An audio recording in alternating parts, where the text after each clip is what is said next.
Bismillahirrahmanirrahim. Assalamualaikum warahmatullahi wabarakatuh. Alhamdulillahirabbil alamin. Assalatu wassalamu ala asrofil anbiya'i wal mursalin Sayyidina Muhammadin wa ala alihi wa sahbihi ajma'in. Amin. Yang saya hormati dosen pengampu mata kuliah Akidah Islam dan teman-teman yang saya banggakan. Perkenalkan, saya Destiawan Agil Prabowo, Prodi PPKN 2019, ingin menyampaikan sebuah video narasi ceramah yang bertemakan syirik. Syirik adalah menyamakan selain Allah dengan Allah Subhanahu wa Ta'ala dalam hal-hal yang merupakan kekuasaan Allah, seperti berdoa kepada selain Allah, di samping juga berdoa kepada Allah, atau memalingkan sesuatu bentuk ibadah seperti menyembelih korban, bernazar, berdoa, dan sebagainya kepada selain Allah. Karena barang siapa menyembah kepada selain Allah dengan berbuat syirik, berarti ia telah meletakkan ibadah tidak pada tempatnya dan memberikannya kepada yang tidak berhak, dan itu merupakan kezaliman yang paling besar. Allah Subhanahu wa Ta'ala berfirman yang artinya, sesungguhnya menyekutukan Allah adalah benar-benar kezaliman yang besar. Quran Surat Luqman ayat 13.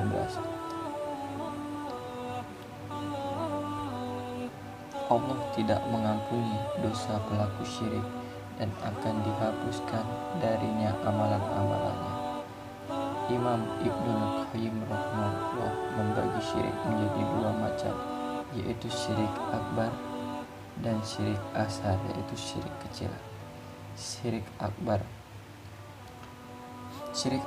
adalah memalingkan suatu bentuk ibadah kepada selain Allah Subhanahu wa Ta'ala.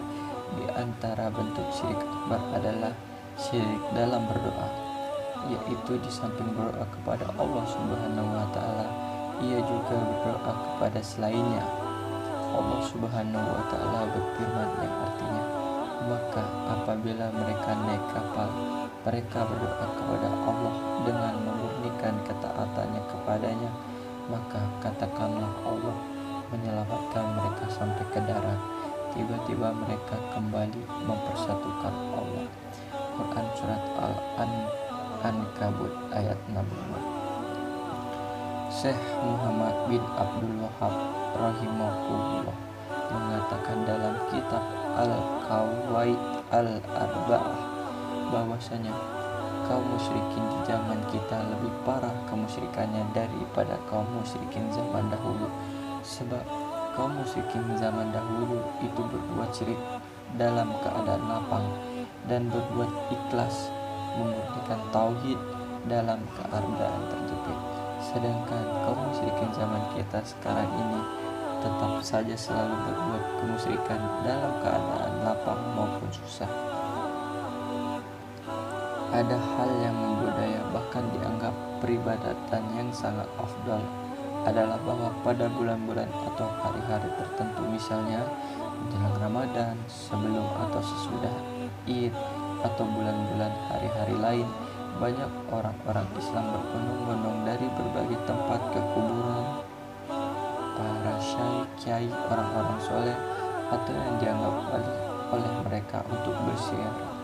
Mereka datang dari tempat yang cukup jauh dengan mencurahkan tenaga, pikiran, dan harta, tidak peduli berapa banyak harta yang akan terbuang untuknya. Padahal orang yang paling suci dan paling terhormat dengan demikian hanyalah kepada ketiga masjid yang disebut di hadis di atas dibolehkan bagi untuk bersusah payah untuk berziarah, sedangkan selainnya adalah termasuk hal yang dilarang oleh Rasulullah SAW. Yang kedua yaitu penyembelihan kurban untuk selain Allah Subhanahu wa Ta'ala, sebab penyembelihan kurban merupakan salah satu bentuk ibadah yang hanya boleh ditujukan kepada Allah Subhanahu wa Ta'ala. Rasulullah SAW bersabda yang artinya, Allah melaknat orang yang menyembelih kurban bukan karena Allah.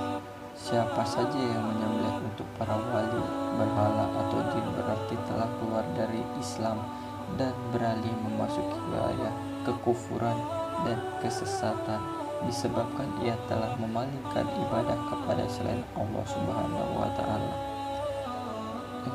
Yang kedua yaitu syirik kecil atau asghar. Syirik asghar adalah setiap ucapan atau perbuatan yang dinyatakan syirik oleh syariah pelakunya kelak akan diazab di neraka, namun tidak menjadikan pelakunya kekal di dalamnya dan kembalinya tetap ke surga.